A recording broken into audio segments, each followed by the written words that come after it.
Take a look at this. It's an op-ed by Jerry Baker in the Wall Street Journal. It reads, "By aiding Ukraine, Mike Johnson makes America great again." Texas Congressman Chip Roy joins me now. I'm dying to see the expression on his face. Yeah, there you go. He's smiling. What's your response to that Wall Street Journal headline, "Make America Great Again"? Mike Johnson. Yeah, great to be on, Stuart. I mean, look, that's what happens when the Wall Street Journal editorial board sits up in their, lofty offices in New York, hell and gone away from the people of Texas and the American people who are dealing with this every single day. I'd love to see them sit in a room with the parents of Lake and Riley, or sit in the room with the parents of the kids in the school district in which I live, in which 6 children died from fentanyl poisoning alone just last year. I'd love for them to explain to the American people how having 24,000 Chinese foreign nationals come across our border and be apprehended since October 1 alone, which is more than all of 2023 and well more than the just simply 381 that we had in the first year of the Biden administration in 21 under the policies of President Trump.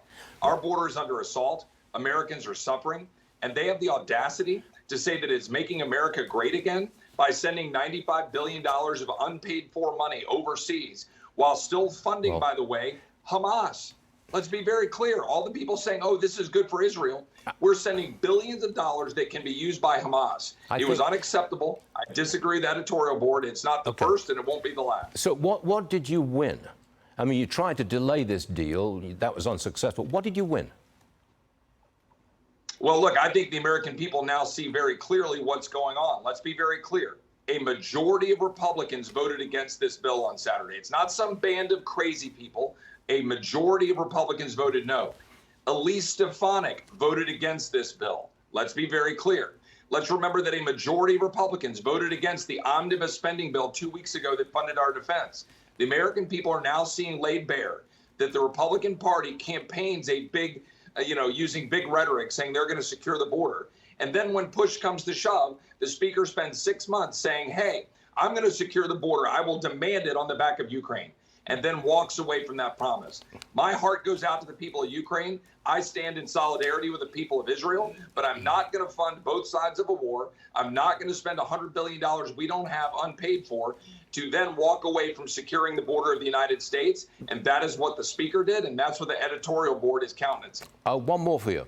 Biden's considering giving legal status to immigrants married to legal U.S. citizens. Now, this new policy would make thousands of illegals eligible for work permits.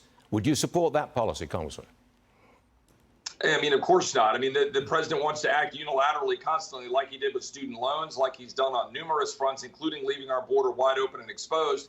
Anything you do that provides status for people who have come here unlawfully and without getting the right papers encourages more people to come. Ronald Reagan said that after the '86 amnesty. He recognized that that was a mistake. The fact is, we need to secure the border of the United States. We need to stand up for the people. We don't need to write blank checks in overseas wars and then laud it on the pages of our newspapers. I'm telling you, virtually everybody in my district that's reached out to my office has called me thanking me. I was at an Irish pub on Saturday night with a friend, and a military guy came up and sent me a drink, and he said, you know what? Thank you for having the courage to stand up for the men and women in uniform and the people of this country who want to defend America rather than sending dollars overseas without paying for it. Congressman Chip Roy, it's always a pleasure to have you on the show, and we appreciate you being here today. We'll see you again soon. Thank you, Congressman. Thanks, Stuart. God bless.